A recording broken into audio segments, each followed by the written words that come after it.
드디어 여소야대 전국의 20대 국회가 시작됐다.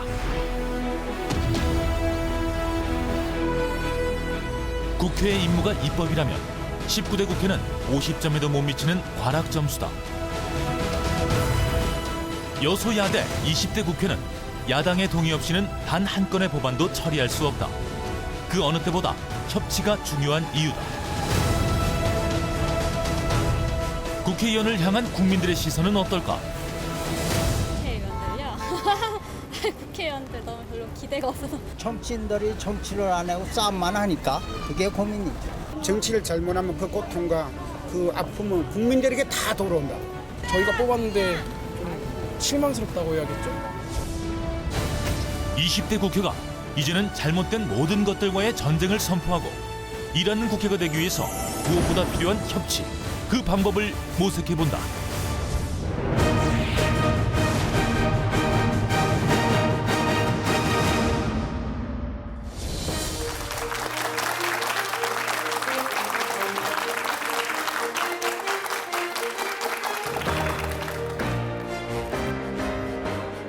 시청자 여러분 안녕하십니까?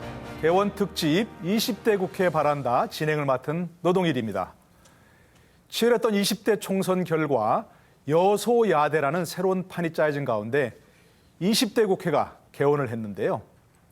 그 어느 때보다 민생 안정과 경제 살리기에 대한 국민적 관심이 높습니다. 국회 방송에서는 오늘부터 3일에 걸쳐 여야 3당 국회의원 그리고 전문가들과 함께 정치, 경제, 복지, 사회문화 전반에 걸친 중요 사안에 대해 토론하고 그 해법을 찾아보려고 합니다. 오늘은 먼저 일부 정치편인데요. 함께 이야기 나누실 의원님들부터 소개해드리겠습니다. 새누리당 홍일표 의원 나오셨습니다. 반갑습니다. 예, 안녕하십니까. 안녕하십니까. 더불어민주당 이상민 의원입니다. 네, 어서 안녕하세요. 오십시오. 반갑습니다. 국민의당 김동철 의원 나오셨습니다. 네, 안녕하세요. 반갑습니다. 정치 분야 전문가 홍성걸 교수, 박상철 교수 함께하십니다. 네, 안녕하세요. 반갑습니다. 네, 본격적인 토론에 들어가기에 앞서 우리 국민들이 20대 국회 바란 점이 무엇인지 함께 들어봤습니다. 보고 오시죠.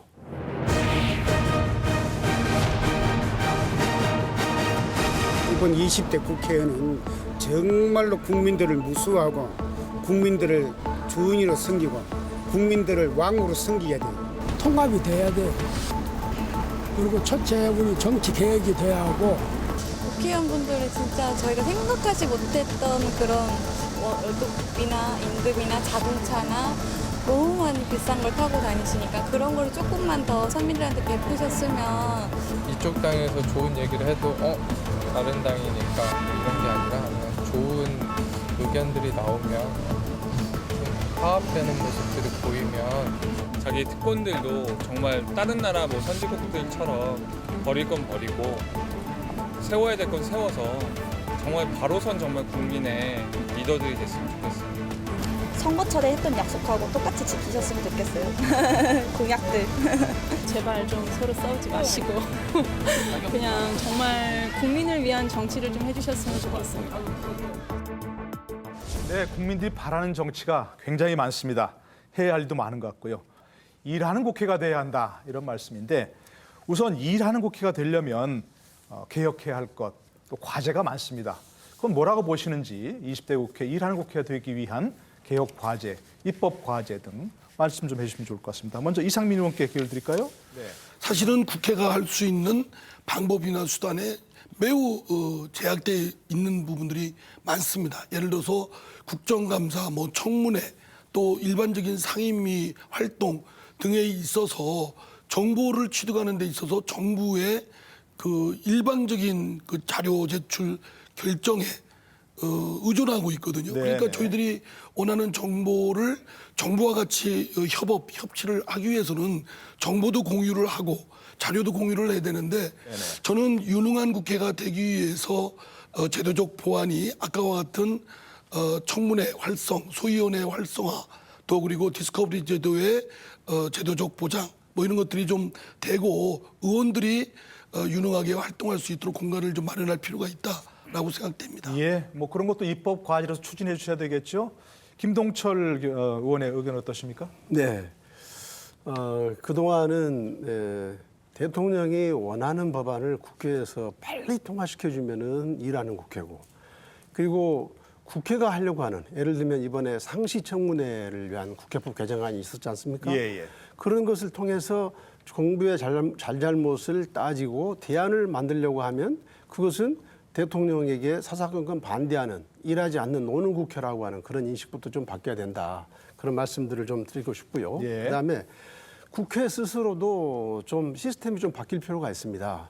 저는 이번에 20대가 원구성을 하면서 그 원구성 시한에 너무 급급한 나머지 국회가 좀 일하는 시스템을 먼저 만들어 놓고 있어야 되는데 네. 그걸 하지 못한 측면들이 있습니다. 예를 들면 첫째, 법사위 개혁입니다. 왜 법사위가 체계 자구 심사라는 명분으로 다른 상임위원회에서 충분하게 논의한 법안에 대해서 법사위가 그걸 잡고서 어느 한 의원만 반대하면 계속해서 그 법안이 법사위에 있어야 되느냐라고 하는, 그 말하자면 그 슈퍼갑이 돼버린 법사위가 개혁이 됐어야 네, 했고, 네, 네, 네. 두 번째는 예결위가 상임위화가 되어야 합니다. 지금 예결위는 상설특위로서 국회 정부가 다 만들어 놓은 걸 가지고 이제 그걸 뭐 일부 항목을 삭감하거나 하는 이런 것밖에 되지 않는데 정말 예산 그 원안 단계에서부터 장시적이고 종합적으로 어떤 심사를 통해서 정말 국회가 예산 편성 단계에서부터 공적 통제를 강화하는 쪽에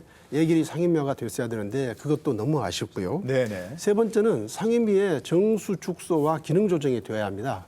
지금 많은 상임위는 30명이 넘습니다. 그런데 그 상임위 한 의원이 10분씩만 발언해도 300분이지 않습니까? 예, 예. 그러면 한 바퀴를 도는데 5시간이에요. 5시간 동안 아무리 인내를 하려고 해도 인내를 할 수가 없어요. 그래서 상임위 정수는 20명을 넘으면 안 된다는 게 제 생각입니다. 네. 그리고 기능 조정도 좀 해서 소위 뭐 인기 상임위와 기피 상임위가 없어져야 되겠다. 저는 그런 생각들을 가지고 있는데 예. 그런 것이 하나도 되지 않은 상태에서 20대 국회가 원구성이 됐기 때문에 그런 것들이 좀 유감이고 네. 앞으로 국회 개혁에서 이런 문제들이 다뤄졌으면 좋겠다는 생각을 가지고 있습니다. 네, 국회 운영 시스템을 좀 근본적으로 손봐야겠다 그런 말씀이신 거겠죠. 그건 의원님들께서 좀 앞으로 차차 과제로 추진하시면 좋을 것 같고요. 홍일표 의원의 생각은 어떠십니까? 예, 그 18대 국회를 동물국회라고 하고 19대 국회는 이제 식물국회라고 이렇게 얘기를 하면서 그런 말이 있었죠. 예. 예, 최악이었다 이렇게 말씀들 하시는데 사실 그 법안 처리 건수를 보면은 그렇지도 않거든요. 그렇습니까? 네. 예, 18대 때 6,100여 건을 통과시켰는데 19대 국회에서는 7,680여 건을 이제 통과시켰습니다. 네. 그래서 사실은 이제 일을 안 한 게 아니고 열심히 하긴 했는데 왜 국민들께서 이런 인식을 갖느냐. 이제 상징적인 법안들이 통과가 안 됐다 이겁니다. 예를 들어 경제 활성화에 필요한 여러 가지 법들을 그렇게 이제 통과시키려고 정부 여당이 애를 썼는데 이제 그게 통과가 안 됐거든요. 예. 그러다 보니까 국민들께서는 필요한 법을 통과를 못 시키는 국회다. 이래서 이제 이런 말씀을 하시기 때문에 저는 이제 이 20대 국회는 구조가 달라졌으니까 이제는 3당 시대고 협치를 하지 않을 수가 없는 구조니까 이제 생산성이 높아질 것이다. 이렇게 생각을 하면서 네네. 우리가 이제 좀 당리당략을 떠나서 국가의 이제 긴 장래를 보고 이제 법안이든 정책이든 서로 협조하는 이제 그런 문화를 잘 갖고 나가면은 많이 이제 달라질 것이다 생각이 되고 예. 이제 국회 운영 과정에서의 문제들은 이번에 보니까 예를 들면 이제 뭐 매달 몇째 주 몇요일은 뭐 본회의를 한다. 뭐 이런 식으로 이제 미리 정해놓는 거. 네. 또 원구성도 그냥 협상에만 맡겨놓지 말고 무조건 이제 법으로 어느 정도 기준을 정해서 원구성이 그렇게 그것 때문에 시간을 오래 소요하지 않고 일단 되게 만드는 이제 그런 것들이 일하는 국회 모습에 좀 도움이 되지 않을까 그렇게 생각을 합니다. 지금 말씀하시는 건 보니까 이제 여소야대가 오히려 국회 활성화에 도움이 될 수도 있다 그런 말씀이시죠? 예. 오늘 자리에 앉으신 게 바로 여소야대 상징적인 모습이 아닌가 싶은데 이쪽에 세 분 앉으셨고 두 분 앉으셨는데 의원들 말씀 들어봤는데요. 네. 홍성걸 교수는 어떻게 보십니까? 협치와 또 일하는 국회를 만들기 위한 과제 어떻게 보십니까? 뭐 이게 뭐 과제가 산더미 같잖아요. 네. 그동안에 이제 19대를 국회를 해 왔으니까 48년 이후에 그러니까 잘 되고 잘못되고 왜 이게 잘 안 되는가 하는 것에 대해서도 잘 알고 있고 그래서 뭐 너무 또 뭐 주먹 따짐도 하고 하니까 국민들 보기에 눈살도 찌푸리고 하니까 야 우리 좀 이런 거 좀 하지 못하게 하자. 그래서 이제 한 게 국회 선진화법 아니겠어요? 예, 그렇습니다. 사실 뜻은 좋았죠. 그런데 또 60%로 이제 그 정해놓으니까 쟁점 법안에 대해서는 도대체 합의가 이루어지지 않는 거 이런 것까지도 경험을 했습니다. 거기에 아까 국민들 뭐 말씀 우리가 들어봤습니다만은 국회의원들이나 국회에 대해서 국민들이 생각하고 있는 것 중에 하나가 뭐냐면 이 특권 의식을 가지고 아주 그 좀 상스럽게 얘기한다면 눈꼴 사납다는 거죠. 이런 것들이 굉장히 많은 거예요. 자, 일반 국민들은 줄 서서 천천히 그 시간이 가도 인내하고 가는데 국회의원들은 그냥 후딱 들어가 버린다. 그건 특권 의식이고 특권 계층으로 보이거든요. 그러니까 국민들 보기에는 안 좋은 거죠. 자, 이런 게 한번 결합이 돼 있습니다. 우리 의원님들도 오늘 말씀하시는 걸 보니까 이런 걸 모르시는 바가 아니고요. 또 상임위원회 구성이라든가 뭐 어떻게 해야 된다라고 하는 것에 대한 대안도 보관도 다 가지고 계십니다. 우리 이 학교에서 학생들 가르쳐 보면요. 알면서도 못하는 게 굉장히 많아요. 여러분들도 그러시잖아요. 시청자 여러분들도 그렇습니다. 알면서 제일 못하는 게 효도입니다. 뭐 이래저래서 뭐 돈이 없어 못하고 시간이 없어서 못하잖아요.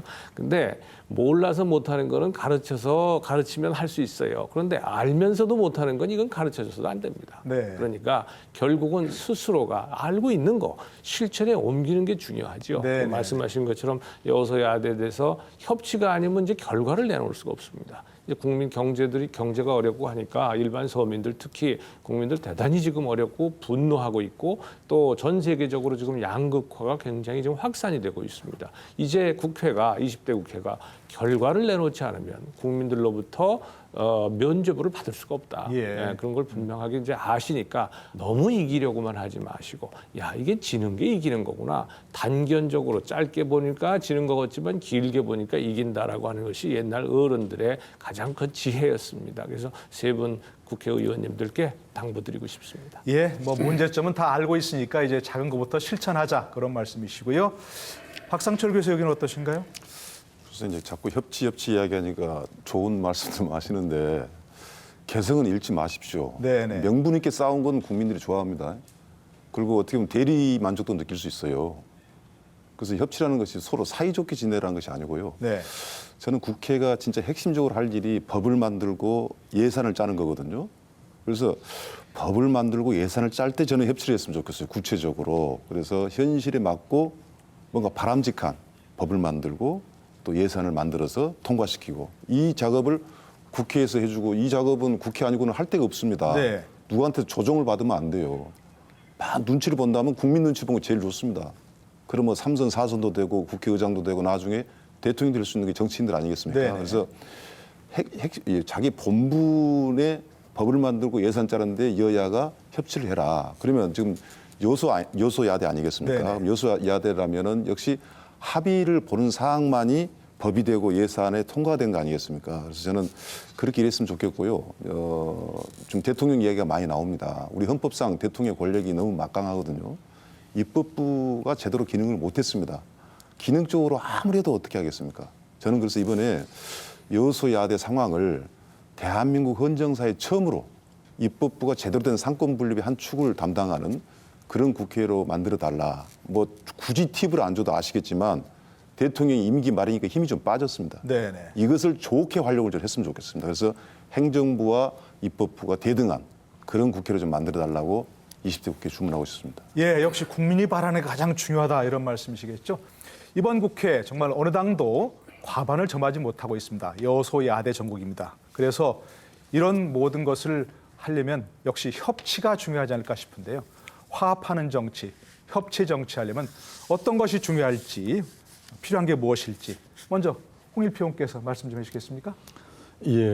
그동안 우리 양당 정치 체제하에서는 이제 대결적 정치 문화가 성했었고 그런 과정에서 많은 이제 투쟁이나 싸움 이런 것들이 국민들을 짜증나게 했다고 봅니다.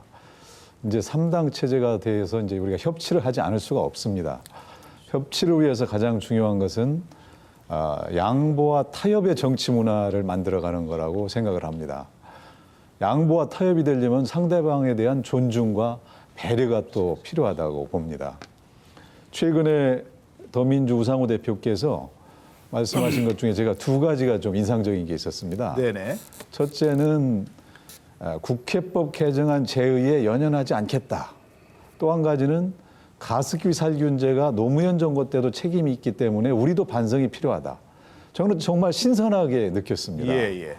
이런 그 합리적인 태도, 이런 것에서 이제 협치가 꽃피울 수 있지 않을까. 이런 정치 문화를 앞으로 갖고 나가는 것이 중요하다. 그렇게 생각을 합니다. 예, 뭔가 말씀 들어보니까 기대가 되는데요. 협치하지 않을 수 없다. 예, 존중, 배려, 타협 필요하다 말씀하시는데 이상민 의원께 이렇게. 예. 이제 무엇보다 정치가 복원이 돼야 되겠다고 생각됩니다. 예. 이제 정치가 현실적으로 있는 온갖 갈등, 대립을 녹여내고 조정을 끝내 해결해내는 그 역할인데 그 역할이 제대로 작동이 안 됐었거든요. 그 걸림돌이 됐던 것이 어쨌든 집권 측은 일방적으로 밀어붙이려고 했고 야당은 또 그에 대항해서 그를 극력으로 또 막으려고 했고 그래서 이제 여당은 청와대 대통령과의 관계를 좀 정상화시켜야 된다. 의회 구성원으로서의 역할에 좀 더 충실히 해서 대통령의 그냥 묻지마 추정하는 그런 행태는 극복돼야 되겠고요. 또 야당 또한 저희와 같은 야당도 또한 수권 정당으로서의 책임 있는 자세를 보이면서 실제로 지금 집권했으면 어떠했을까라는 입장에서 해야 될 것이고요. 그리고 실제 국회 현장에서 보면 제가 지난번 이제 국회 법사위원장 할 때도 많이 느낀 건데 상당 부분 합의가 이루어졌습니다. 그럼에도 불구하고 한 90%는 합의가 됐는데 합의 안 된 10% 때문에 모두 그 100% 전부가 다 표류되는 그런 좀 지혜롭지 못한 일이 있었습니다. 그래서 여당은 여당대로 또 정부는 정부대로 야당은 야당대로 합의된 건 먼저 빨리 법안을 통과시키고 합의 안 된 부분은 추후 논의하는 그런 지혜를 발휘하도록 하겠습니다. 예. 여야 모두 의회 역할, 의원 역할을 복원해야 한다. 이런 말씀이셨죠. 김동철 의원의 의견 어떠신지요? 네, 우리 홍일표 의원님이나 이상민 의원님께서 다 좋은 말씀들 해주셨습니다. 무엇보다도 우리가 국민을 바라보고 국민을 기준으로 한다면 뭐 안 풀릴 문제가 없다고 생각합니다. 개별 국회의원들은 그런 대로 다들 뭐 일부 극단적인 분들을 빼고 나면은 다 그런 준비가 돼 있는데 결국은 항상 이 청와대가 과도하게 야당을 무시하고 국회를 무시하고 또 여당에 대해서는 그냥 어떤 그 청와대 일을 이렇게 무조건적으로 따라주려고 하는 그런 역대의 그 제왕적 대통령제가 문제라고 생각합니다. 네네. 그런데 이번 총선 민의는 대통령이 바뀌어야 한다. 결국 그런 뜻 아니었습니까? 그래서 이번에 이제 정말 이 여야 국회에서는 여야 간에게 맡겨놓고 그리고 청와대는 국회의 결정을 존중하는 어떤 그런 기조로 간다면 국회가 저는 많은 일을 할 수 있는데 청와대가 바뀌지 않고 계속해서 여당을 지배하려고 하고 야당을 무시하려고 하는 그런 행태가 계속된다면 아마 20대 국회는 아무것도 하지 못하는 비생산적인 국회가 될 거라고 생각합니다. 그래서 대통령이 정말 총선 민의를 존중하고 여야 국회를 좀 존중해 줬으면 좋겠습니다. 네. 내외부 모두가 총선 민의를 존중해야 한다. 이제 그런 말씀이시겠죠. 여기 잠깐 다시 한번 우리 정치를 바라보는 시청자 여러분 또 유권자들 국민의 생각은 무엇인지 한번 목소리 들어봤는데요. 함께 보시죠.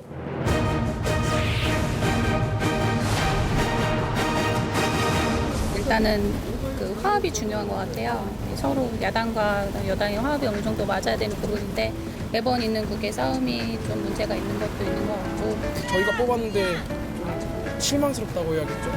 다 선거 공약도 안 시켜주고 하시니까 좀 안 좋긴 하죠. 국민들 위해서 사용하라고 준 건세를 지금 사리사욕에 위해서 사용하기 때문에 이 대한민국 정치 국회의원들이 문제가 있는 거예요. 거짓말하는 거죠. 예. 진실을 알고 있는데 왜곡하는 거 뻔히 아는데 다 보이잖아요. 권위의식화 뭐 이렇게 그 이제 우리 세금이나 이런 것들을 너무 과하게 써대는 모습들이 정말 우리가 국민이 뽑았지만 이 사람들이 이게 이렇게까지 해야 되나 하는 게 너무 어떻게 보면 개탄스러울 정도로 좀 하는 모습들이 너무 보기가 좀 그렇습니다. 네, 국민들의 목소리 들어봤는데요. 화합해야 된다. 또 공약을 안 지키는 게 문제다. 권력을 사유하는 게 문제다. 또 보여주기식 정치, 신뢰 부족, 권위의식, 세금 낭비. 참 뭐 비판적이다 보니까 여러 가지가 많이 나왔는데요. 김동철 의원 보시기에는 이 가운데서 어떤 점을 조금 고쳐야 되겠다 이런 생각을 하셨습니까?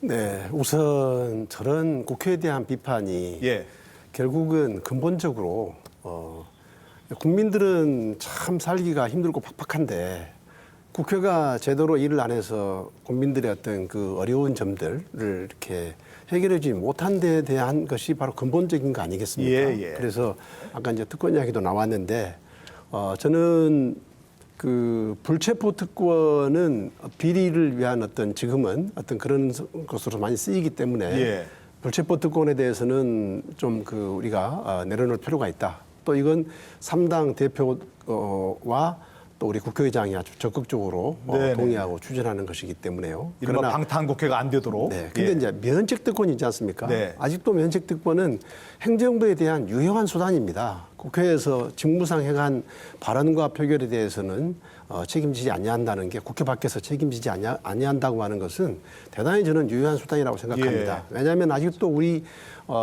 권력기관들, 검찰이나 경찰이나 이런 감사원, 국세청, 국정원 등에 대해서는 비판하고 견제할 게 많은데 그걸 면책특권으로 보여주지 않으면 이 권력기관의 월권에 대해서 막을 수가 없기 때문에 국회가 그것은 아무리 무슨 국회가 막 이렇게 좀 일을 하지 않는 것 같고 특권만 누리는 것처럼 보여도 이 면책특권만은 그대로 가져가야 된다는 게 저희들 생각입니다. 뭐 자연스럽게 지금 이제 국회에서 많이 논의되고 있는 뭐 특권 내려놓기, 특혜 내려놓기 이런 쪽으로 얘기가 나오셨는데 함께 얘기해 주시면 어떻습니까? 아까 국민들 보신 뭐 그런 부분 개선을 위해서도 또 현재 얘기되고 있는 국회 특권 내려놓기 그쪽까지 연결해서 말씀해 주시면 홍일표 의원께서. 예, 국민들께서 이제 보기에는 뭐 동료 의원을 너무 지나치게 감싼다 또는 이제 비도덕적인 일을 해놓고도 사법 절차를 회피하려 한다 이제 이런 생각들 때문에 특권 의식에 젖어 있다 이제 이렇게 비판을 하고. 상당 부분 또 이유가 있는 비판이라고 생각을 합니다. 과거 좀 그런 사례가 있었죠. 과거에 그런 사례가 많이 있었고, 그래서 뭐 가장 중요한 게 이제 뭐 세부적으로 뭐 이제 따져볼 필요도 있겠지만 국회의원 개개인이 특권 의식을 버리고 국민 눈높이에 맞는 윤리 의식을 가져야 된다. 저는 그렇게 생각을 합니다. 그래서 이 불체포 특권이나 이제 면책 특권 이런 건 헌법에 정해진 것이기 때문에 이걸 뭐 폐지한다는 건 있을 수 없고. 그렇죠. 그러나 이제 이거를 이제 개선을 해서 우리가 그런 특권에 자꾸 안주해서 나쁜 이미지로 비춰지지 않도록 개선해 나갈 필요가 있고 면책 특권도 보장은 하되 이제 그렇게 오남용 사례로 비춰지는 것 그것에 안주해서 뭐 근거 없이 상대방을 비난하거나 뭐 이제 막말을 하거나 이제 이렇게 할 경우에는 국회 윤리위가 자정 기능을 발휘해서 확실한 징계를 해가지고 국회의원들이 그냥 그렇게 하고서 아무 일도 없었던 것처럼 넘어가지는 않는다 이런 것을 보여줘야 된다 이렇게 생각을 합니다. 그것도 이제 뭐 그런 국회에서 할 수 있는 부분이겠죠 그런 것도. 예, 그렇습니다. 윤리위를 강화한다든가 하는 거. 이상민 의원의 의견 어떠신지요? 아마 이제 국회의원들의 특권 특혜에 대한 국민들 요구는 잘 알고 있고요. 다만 이제 종전보다는 많이 개선이 됐을 겁니다. 그리고 다만 저희들이 국회의 기능을 수행하고 또 국회의원으로서 직무 수행을 함에 있어 꼭 필요한 부분도 있거든요. 그럼에도 불구하고 국민들이 그 요구나 주문이 분출하고 있기 때문에 저를 포함한 정치권에서는 사실 국민이 요구하시는 것 이상으로 다 내놔야 된다. 뭐 예를 들어서 세비 이 과다하다 또는 뭐 등등 비용 지출이 많다 어떻다에 대해서 저희 국회 내에서는 이제 의원들마다 뭐 등등 여러 의논이 있습니다. 논란도 있고. 그러나 지금 정치가 갖고 있는 정치권에 대한 국민들의 불신이 극도로 팽배해 있는 상황에서 조금이라도 신뢰를 되찾기 위해서는 그야말로 제로 베이스에서 시작을 해야 된다고 생각되고요. 저는 그래서 여기에 토를 달고 이거는 되고 안 되고 이런 게에서는 국민들의 신뢰를 되찾기는 어렵다고 생각됩니다. 다만 정치인들의 행태나 방식, 뭐 저희들의 잘못된 점에 분명 국민들께서 꾸지람을 하시더라도 네.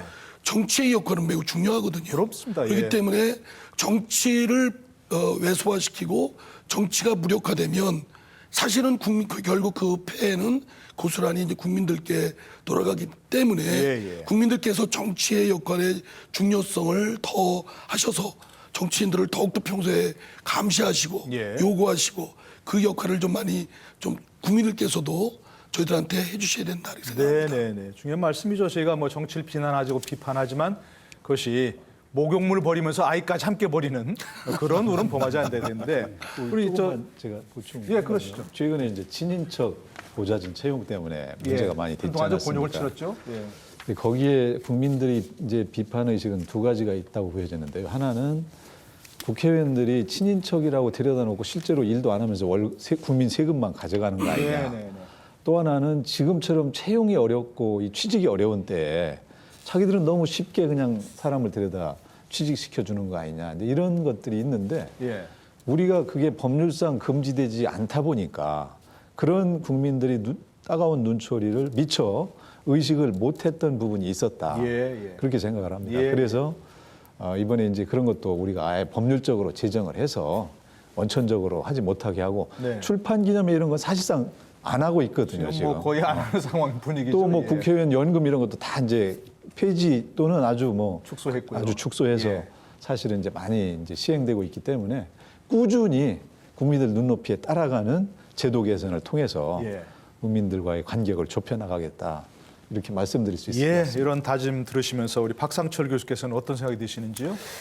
국회가 국회의원이 내려놓아야 할 특권, 뭐 권위의식 이런 것들입니다. 일단 제도적인 것도 많지만 일단 국회의원들의 마음가짐이 일단 제일 중요할 것 같아요. 그래서 선거 때의 절반만이라도 마음가짐을 꼭 끝까지 갖고 있었으면 좋겠다는 것이 굉장히 중요할 것 같고요.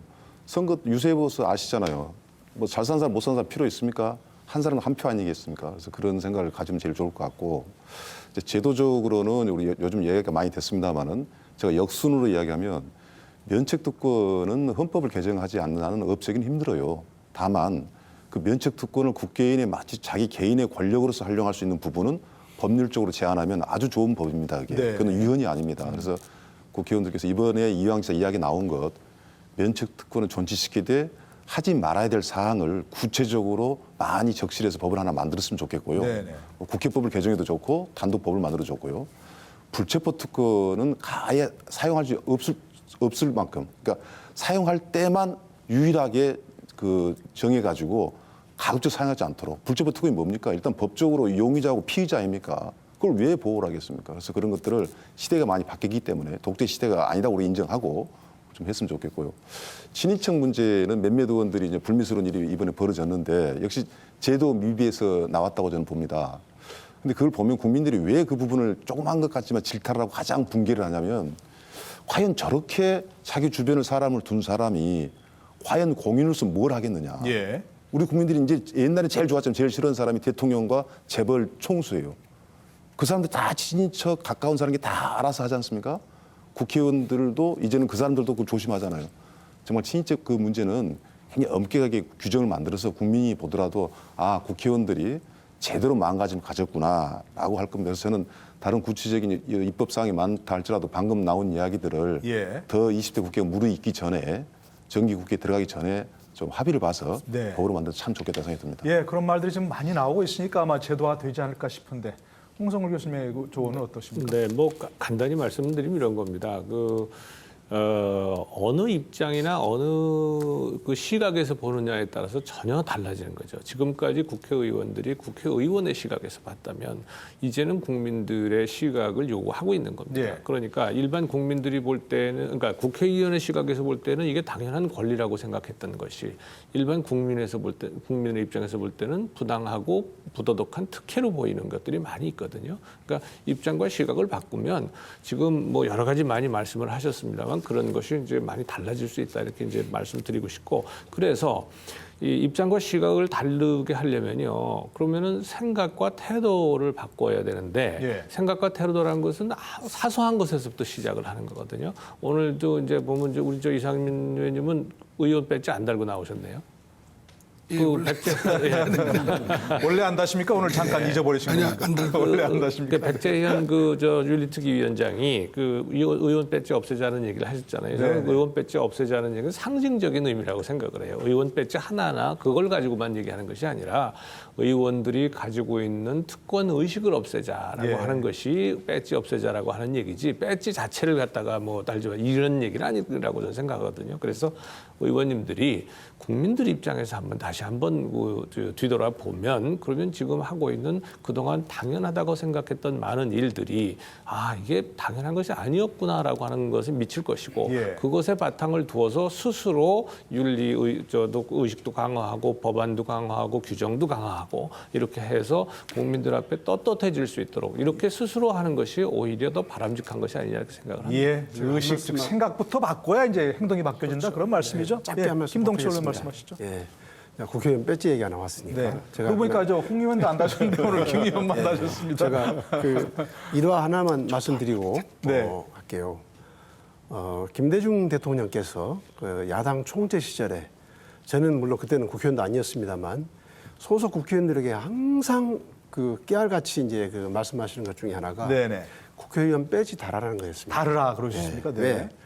당신은 그 배지를 달고 정말 아주 천금같이 무거운 책임감과 사명감으로 일해야 된다. 네네. 그리고 실제로 저 같은 경우도 그래요. 어디를 갈 때 저를 다 국회의원으로 다 사람들이 아는 거 아니잖아요. 네. 모르는 사람들도 많이 있죠. 그런데 이 배지를 보고 알게 되지 않습니까? 네. 그러니까 다 말과 언행이 이런 조심하게 것들이 행동을 된다. 조심하게 예. 되죠. 예, 예. 그래서 저는 항상 그런 이야기 하지만 우리가 형식에 너무 치우치고 그런 것보다는 내실을 기하고 예. 하는 것이 중요하기 때문에 그냥 일률적으로 뭘 하지 말자 이렇게 막 그런 식이 됐으면 안 되겠어요. 그렇습니다. 그 부분은 예, 실질이 중요하다 이런 말씀인데 이상민 의원께서도 그거 하실 말씀 하나 좀 덧보탤 말씀이 있는데요. 예.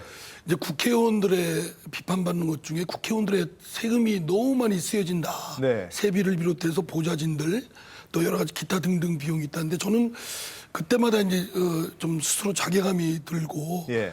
그 좀 우리 국회에서 좀 가열찬 논의가 좀 필요하다고 생각되는데 보좌진도 예. 사실은 우리가 유능한 인재를 채용하는데도 매우 제약돼 있거든요. 정보나 또 인재 풀도 이렇게 마땅치도 않고. 네네. 그래서 이 비용도 그렇고요. 그래서 저는 저희들한테 주는 뭐 세비도 최소한에 머무르고 예. 또 보좌진도 뭐 한두 명 정도만 딱 배당을 하고 나머지는 국회에서 인재풀을 공동으로 채용을 해서 네. 실력 있는 그중에서 이제 법안이나 예산 심의할 때 필요할 때마다 사전 심의를 거쳐서 인력하고 비용을 이렇게 지원받는 방법으로 예. 하면 저희들이 개인적인 걸로 쓴다는 그런 의혹으로 인한 불신으로부터 좀 벗어날 수 있지 않을까. 그리고 이제 두 분은 또 생각은 어떠실지 모르겠어요. 예, 예. 그것도 좋은 방안인 것 같습니다. 뭐 특권이나 특혜가 문제가 아니라 그걸 통해서 일을 잘하면야 국민들이 왜 비판하겠습니까? 그렇죠. 예. 자, 지금 또 국회에서 뜨거운 감자로 떠오르고 있는 논의 중인 것이 바로 개헌 얘기입니다. 지금 잘 아시다시피 지금 9차 개헌까지 있었는데요. 정세균 의장을 비롯해서 많은 의원들이 지금 개헌에 찬성하신다는 얘기죠. 거의 뭐 200명이 넘는 분들이 개헌 의견 찬성하신다고 하는데요. 여러 가지 백가쟁명이 있습니다. 권력 구조만 바꿔야 한다, 아니 헌법 전반을 바꿔야 한다 이런 얘기들이 있는데요. 개헌에 대한 개인적인 어떠신지 좀 말씀해 주시겠습니까? 홍일표 의원께서 먼저. 예, 지금 이제 87년 체제가 이제 더 이상 이제 유지되기는 어렵다는 것은 뭐 다 인정이 되는 것 같습니다. 예. 또 그동안 우리 헌정 경험을 통해서 보면 대통령에게 권력이 너무 집중돼서 여러 가지 애로사항이 많이 나왔다 하는 데에도 대부분 또 일치를 하고 저도 이제 이런 문화를 좀 바꿔야 되겠다 이런 생각이 돼서 사실 권력을 좀 분산시켜야 된다. 네. 기본적으로는. 그렇게 했을 때 이제 가장 바람직한 체제는 내각 책임제인데 네. 예, 저는 내각 책임제가 가장 좋다고 생각합니다. 그러나 이제 지금 우리 국민들께서 이제 이 대통령을 내 손으로 꼭 뽑고 싶다. 이제 이런 의식이 그런 정서가 아직도 강하고 예, 예. 또 한 가지는 이제 국회를 과연 믿을 수 있느냐. 국회에 대한 그 신뢰도가 이렇게 낮은데 국회의원들이 총리나 장관을 당연히 겸직하는 거에 대한 그런 거부감이 아직도 많이 있기 때문에 이제 애로사항이 많이 있다 이렇게 보여지거든요. 그러나 어쨌든 그런 부분들에 대해서 우리가 설명을 잘 하면서 예. 최소한도 이제 분권형 대통령제라든가 이런 정도로는 권력 구조를 가는 게 좋겠고 네. 또 이거를 이제 모든 부분을 다 한번 이제 개헌을 해서 손을 대보자 하면은 이제 한이 없습니다. 네, 지금. 네, 네. 저는 그냥 권력 구조에 한해서 원 포인트로 개헌을 하는 것이 가장 이제 효과적으로 할 수 있는 길인데 예. 이게 지금 뭐 정치권에서 논의는 되지만 아직 국민들 사이에 개헌은 필요하다고 생각하면서도 구체적인 내용에 대해서는 또 의견이 조금씩 다르기 때문에 그렇습니다. 네. 그렇게 국민적 공감대를 형성해 가기 위해서는 금방 실현되기는 좀 어려운 측면으로 그래도 보인다. 활발한 논의는 해봐야겠다. 예, 그런 꾸준히 우리가 국민적 공감대를 얻기 예. 위해서 국민들과 함께 이렇게 소통을 하는 네. 그런 시간이 또 필요할 것 같다. 그런 생각입니다.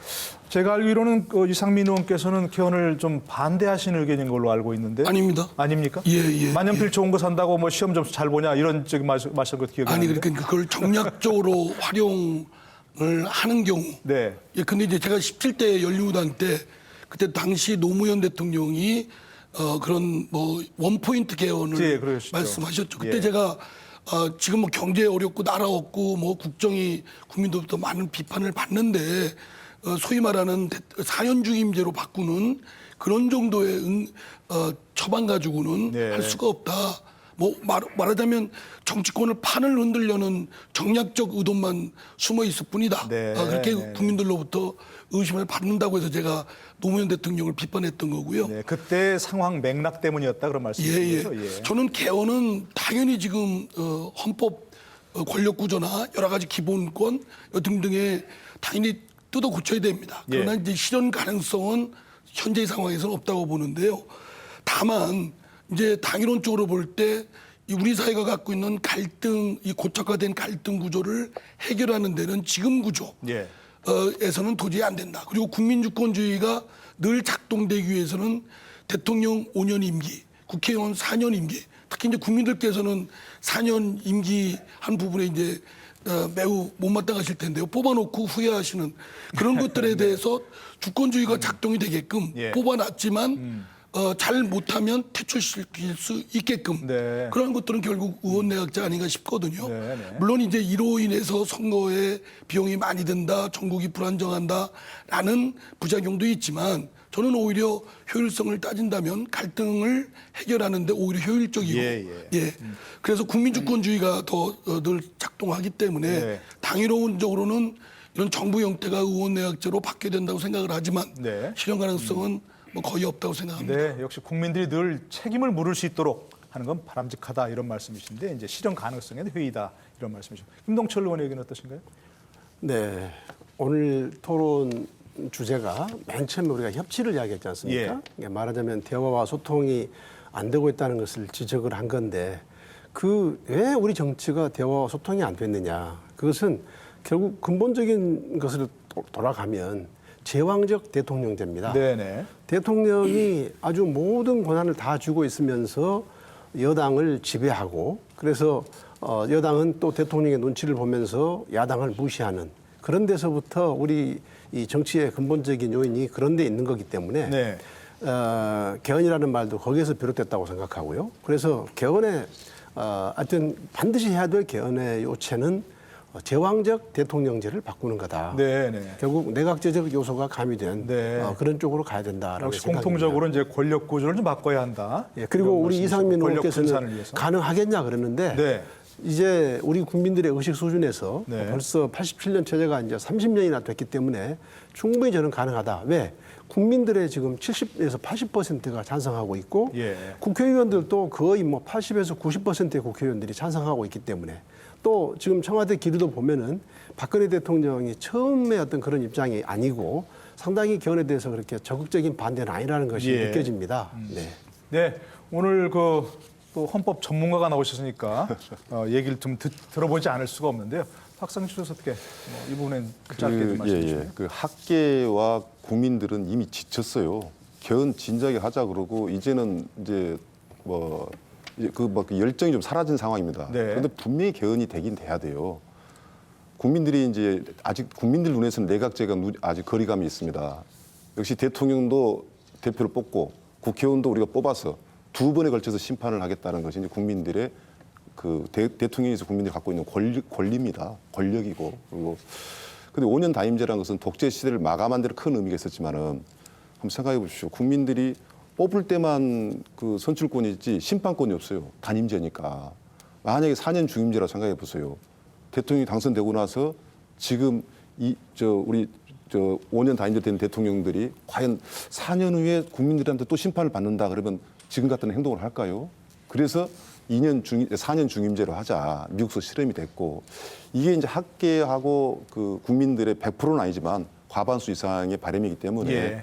국민들의 눈높이 맞는 개헌을 20대 국회에서 한번 시작했으면 참 좋겠다는 생각이 국민들이 듭니다. 원하고 있다 이제 그런 원하고 있습니다. 그건 이미 확인돼 있고. 알겠습니다. 홍성울 교수의 의견은 어떻습니까? 네, 그 개헌의 필요성에 대해서는 아마 전문가들도 그렇고 정치하시는 분들도 그렇고 전부 다 아마 뭐 동의하고 있는 것 같아요. 그런데 그 내용이 무엇이어야 되느냐에 대해서는 상당한 갑론을박이 있지 않습니까? 예.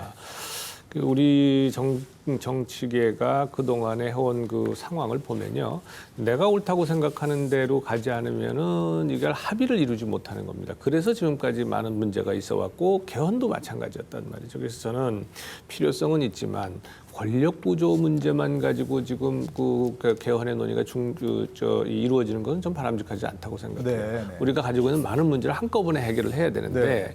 정하고 싶죠. 이 개헌에 대해서 우리가 필요하고 인정한다고 한다면 우선 개헌할 거냐 말 거냐를 가지고 상정해서 본회의 상정해서 3분의 2 이상의 동의를 받으면 국회에서 그렇죠. 네. 그렇게 해서 개헌하자라고 하는 것에 대해서 이따 합의하고 네. 그다음에 개헌을 그럼 언제까지 개헌을 만들 거냐? 만들어 갈 거냐? 네. 그걸 갖다가 놓고 몇 개 대안을 놓고 3분의 2 이상의 대안을 받는 거에 대해서 그 합의를 하고 네네. 그리고 나서 그럼 각 상임위별로 전부 나눠가지고 지금까지 나온 여러 가지 대안들이 많이 있거든요. 그 대안에서 언제까지 논의한다. 네. 그래서 그까지 딱 논의하고 논의가 안 돼서 합의가 안 되면 무조건 표결에 들어가서 3분의 2 이상의 대안을 걸 가져가고 네. 만약에 3분의 2를 얻지 못하면 그에 대해서는 폐기하고 네. 이렇게 해서 안을 만들어 가지고 그때까지 합의하는 다시 말씀을 드려서 방법론을 먼저 합의를 해놓고 개헌을 논의를 해야만 이게 결론이 나지 네, 네. 그 내용만 가지고 갑론을 박해서는 결론 안 난다 저는 그렇게 네, 봅니다.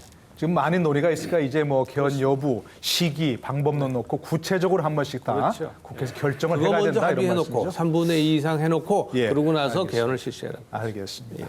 예, 마지막으로 또 짚어봐야 할 부분이 있습니다. 남북관계 문제입니다. 지금 남북관계 어느 때보다 꽁꽁 얼어붙어 있습니다. 북한은 지금 핵과 미사일로 도발을 하고 있고요. 그래서 개성공단도 지금 폐쇄된 이후에 뭔가 재개해야 된다 이런 얘기도 좀 꺼내기 어려운 그런 상황이 아닌가 싶은데 어떻습니까? 국회에서 정치에서 이 남북관계를 개선하기 위해서 해야 할 일이 무엇인지 좀 논의를 해봤으면 참 좋겠습니다. 어떻게 해나갈까요? 김동철 의원께서는. 네. 북한이 금년 초에 4차 핵실험을 하고 또 장거리 미사일을 발사했습니다. 그러니까 이런 북한과 대화를 하기보다 제재를 해야 된다. 당연한 이야기죠. 그래서 지금 그런데 문제는 뭐냐면 이 박근혜 정부의 대북 정책은 압박과 제재밖에 없습니다. 네네. 대화가 없어요. 근데 이것은 이미 이명박 정부 때 해서 실패한 정책입니다. 이명박 정부 5년 동안 압박과 제재하다가 끝났지 않습니까? 근데 박근혜 정부도 계속 그렇게 가다가 이제 핵실험을 하고 미사일 발사했다고 해가지고 또 제재를 하는데 말하자면 이 압박과 제재가 그러면 성공할 수 있느냐? 우리는 당연히 제재를 해야 되지만 성공할 수 있냐는 측면에서 볼 때 중국이 있기 때문에 절대 북한이 붕괴될 것을 바라지 않을 거란 말이에요. 예. 그리고 중국 또한 압박과 제재에 대해서 반대하고 있습니다. 중국은 유엔 안보리 제재에 대해서 동참했지 않습니까? 네. 그러나 중국의 일관된 입장은 제재를 하되 제재는 북한을 대화로 이끌어내기 위한 수단으로서 사용돼야 한다라는 생각입니다. 그러니까 대화를 병행해 나가야 한다 이런 그렇습니다. 말씀이신 네. 거예요. 홍일표 의원의 생각은 어떠신가요? 그 남북관계만 생각하면 정말 안타깝고 그러니까요. 답답하기가 그지없습니다. 우리 박근혜 대통령이 한반도 신뢰 프로세스라 해서 이렇게 이제 모든 준비를 도와줄 준비를 다 하고 있는데 계속 이제 그런 걸 외면하고 핵 개발, 뭐 미사일 발사 이렇게만 나가니까 어떻게 할 방법이 없다. 결국 이제 또 국제사회와의 공조를 우리가 외면할 수도 없는 상황이고 그러다 보니까 이제 이게 지금 뭐 그냥 제재 일변도로 나갈 수밖에 없는 상황인데 네. 지금 뭐 북한이 뭐 핵을 포기할 거는 뭐 전혀 예상할 수가 없는 거 아니겠습니까? 아무리 어떤 대화나 뭐 무슨 뭐를 준다 해도 그 사람들이 핵을 포기하리라는 것은 생각할 수가 없는 거고 예, 예.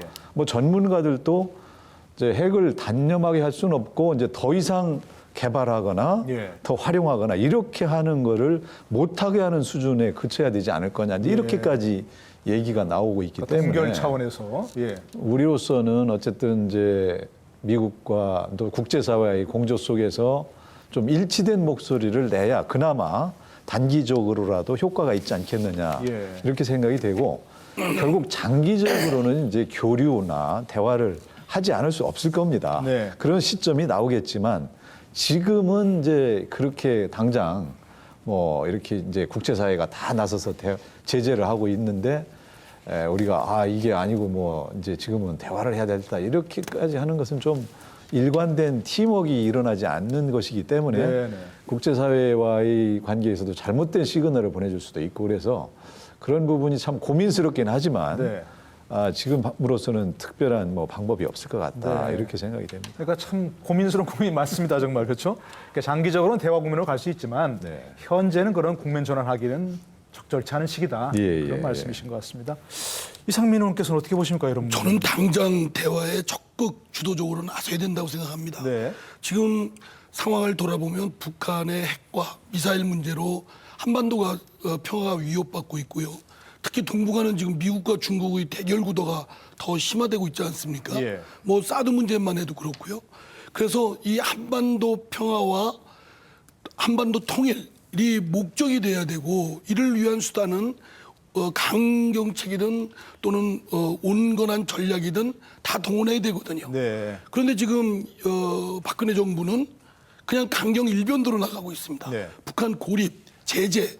그래서 북한을 꼼짝 못하게 해야 되겠다. 그러나 그것이 실효성 없는 건 드러나고 있고 오히려 한반도의 긴장 또는 이런 것들만 더 불러일으킨다라고 네. 생각되고요. 저는 지금 박근혜 정부로서 부족한 건 대화 노력이다. 그리고 북한을 고립시키는 그런 거로부터는 넘어서서 어떻게든 북한을 대화의 장으로 끌어내는 온갖 노력을 해야 된다. 네. 그리고 이와 함께 미국에 너무 경도되어 있습니다. 네. 사드 문제만 해도 지금 사드가 과연 우리 한반도 안보에 얼마나 실효성이 있는가. 비용 문제는 너무 과다하다. 뭐 등등 여러 논란이 있음에도 불구하고 지금 미국의 압박이나 무슨 등등의 이유로 사드 문제를 떠안게 되고 있거든요. 그러면 중국과의 갈등은 우리가 떠안게 되는 겁니다. 그래서 이런 부분에 박근혜 정부의 일대 대북 관계나 또는 외교 관계에 있어서 전환이 좀 필요하다고 생각합니다. 예, 어쨌든 필요한 모든 수단을 동원해야 한다. 대화를 포함해서 그렇단 말씀이죠. 오늘 뭐 정치 전문가들 나오셨는데 이 북핵 문제 해법, 대북 관계 해법 어떤 걸 좀 조언하실 수 있을지요, 홍성걸 교수께서? 뭐 쉽지 않은 문제죠. 예. 어느 쪽이 뭐 유일한 정답이다 얘기하기는 어렵습니다. 그러나 분명한 것은요. 북한 핵과 미사일을 저 상태로 두고서는 우리가 남북 관계를 계속할 수가 없다. 대화도 뭐 할 수가 있지만 분명히 미사일과 핵이 대화의 남북 대화의 의제가로 포함이 돼야 된다. 네네. 사드 문제 말씀을 하셨는데요. 사드 문제를 사드가 북한의 공격으로부터 우리를 지켜줄 수 있느냐가 사드 문제의 핵심이 아닙니다. 사드 문제의 핵심은 한미 동맹 관계에 있어서의 사드를 우리가 받아들이냐 안 받아들이냐 우리 국가 안보에 한미 동맹의 중요성과 직결되어 있는 문제가 사드 문제예요. 예, 예. 그래서 이렇게 작은 문제로 보지 마시고 크게 말고 넓게 봐야 된다. 동북아 정세 문제, 한미 관계만 가지고 해결되는 문제가 아닙니다. 그래서 이 모든 문제를 국가를 운영하는 사람들은 장기적으로 역사적 판단에 맡길 수밖에 없습니다. 그래서 우리가 지금까지 압박과 제재를 해왔다. 얼마나 해왔습니까? 뭐 이명박 정부가 처음부터 압박과 제재한 거 아니잖아요. 비핵 개방 3천 그래서 대화하려고 했죠. 네. 그러나 그게 안 된 겁니다. 그래서 이게 상대가 있는 거기 때문에 저는 이 문제는 어떤 뭐 아까 좋은 말씀들을 많이 했어요. 당리당략 다 떠나서 국가 안보와 관련해서만큼은 역사적으로 떳떳하게 명분 있게 행동을 해야 된다 이렇게 봅니다. 예. 박상철 교수는 어떻게 보십니까? 저는 국회가요 개헌 문제 못지않게 대북 정책에 대한 논의를 좀 활발하게 해주길 바라는데요. 동서독도 통일할 때 결국 동독아 주민들은 투표를 했습니다. 서독하고 통일하고 싶다. 최소한 북한 주민들이 우리에 대한 우호적인 친숙감을 갖도록 다양한 정책이 좀 필요하다고 보고요. 저는 북핵의 역설이라고 이야기하는데 북핵을 너무 무소화할 필요는 없습니다. 북핵을 확산 방지해야 된다 분명히. 그러나 북핵의 역설이라 가지고 세계적 공조가 한국하고 같이 하고 있습니다. 대한민국하고. 그래서 북핵 문제는 우리가 차분하게 대처할 필요가 있지. 이것을 이유로 해가지고 대북 정책을 포기해버리는 것은 우리의 어떤 큰 주권을 하나 포기한 거나 마찬가지니까 대통령은 저럴 수 있습니다. 또 다른 대통령은 또 다르게 할 수 있어요. 국회에서만큼은 대북 정책이란 것을 당장 안 하도 개헌 논의를 국회밖에 더 하겠습니까? 대북 정책에 대한 논의를 다양하게 해줘가지고 우리 대한민국이 언제든지 이런 의견이 있다는 것을 대외적으로 알릴 필요도 있다 이렇게 생각합니다. 그렇지 않으면요 계속 북한 문제 가지고 남남 갈등이 빠져서 사이가 더 오히려 갈등만 양상이 되니까 국회에서 좀 논의를 활발하게 해달라고 주문하고 있습니다. 뭐 당장 해결이 어려운 문제라 하더라도 정치권에서 해법을 놓고 정말 백가쟁명식으로 다양한 논의가 좀 있으면 좋겠다 하는 생각이 들고요. 네, 오늘 20대 국회 정말 협치를 어떻게 할 것인가 하는 얘기를 나눠봤는데요. 마지막으로 우리 의원님들께 20대 국회 이렇게 정치를 하겠습니다 하는 다짐을 마무리 발언으로 좀 청해 듣겠습니다.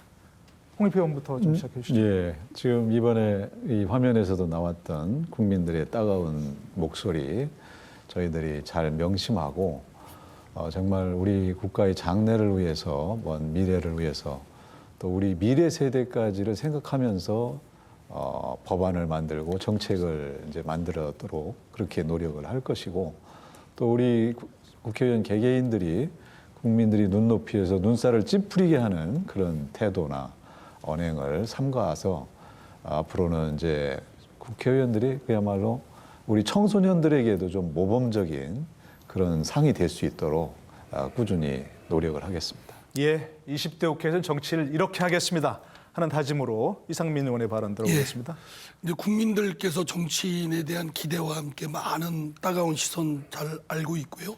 말씀드린 대로 정치가 제 역할을 잘 하도록 그 정치의 역할을 복원시키는 데 앞장서겠습니다. 그를 위해서는 국회에 뜯어고쳐야 될 부분도 있고 좀 더 보강해야 될 부분도 있고 또 특히 정당이 민주적이고 합리적으로 돼야 된다고 생각합니다. 저희 더불어민주당은 물론이고 새누리당이나 국민의당이 솔선수범해서 정당이 민주적이고 합리적인 그런 정당으로 탈바꿈하는데 더불어민주당 소속 의원으로서 앞장서겠고요. 또 정치인의 행태 이것은 국민들께 꼴물견을 안 보이겠다 이런 소극적 자세보다는 정말 지도자이니만큼 학생들한테 정말 자랑스러운 정치인이다라는 소리 듣게끔 솔선수범하는 모습 보이겠습니다. 알겠습니다. 솔선수범 하시겠다 하는 말씀이셨고요. 김동철 의원의 20대 국회 정치 이렇게 하겠습니다 하는 발언 듣겠습니다. 네, 저와 우리 국민의당은 오직 국민의 관점에서 국민에게 이익이 되느냐, 국민이 원하느냐를 가지고서 20대 국회 정치를 하겠습니다. 그런데 이건 국민의당만의 노력으로는 되지 않습니다. 우선 대통령께서 국회를 압박하고 이런 행태를 이제 더 이상 반복하지 말아주시고 또 우리 새누리당과 더불어민주당에서도 당리당략 그리고 계파 패권의 어떤 그런 관점에서 정치하지 마시고 정말 국민에게 이익이 되고 국민이 원하는 것이라는 오직 그 기준만을 가지고 정치한다면 20대 국회는 정말 일하는 국회, 생산적인 국회가 될 것이라고 생각합니다. 네, 여소야대 정국이 조성되면서 여야가 대화와 협치의 미학을 발휘하지 못한다면 이번 20대 국회는 지난 19대 국회보다 더한 식물 국회가 될 수도 있을 것입니다. 그 어느 때보다 대화와 협치가 중요한 이유인데요. 새로운 4년, 그 어느 때보다 국민의 신뢰를 바탕으로 일하는 국회, 또 성실한 국회로 자리매김하기를 기대해 봅니다. 오늘 출연해 주신 세 분 의원님 그리고 두 분 교수님 수고하셨습니다. 고맙습니다. 감사합니다. 감사합니다. 네, 내일 이 시간에는 20대 국회 바란다 제2부로 경제와 복지 현안에 대해서 논의해 보는 시간 마련합니다. 함께해 주신 여러분 고맙습니다. 고맙습니다.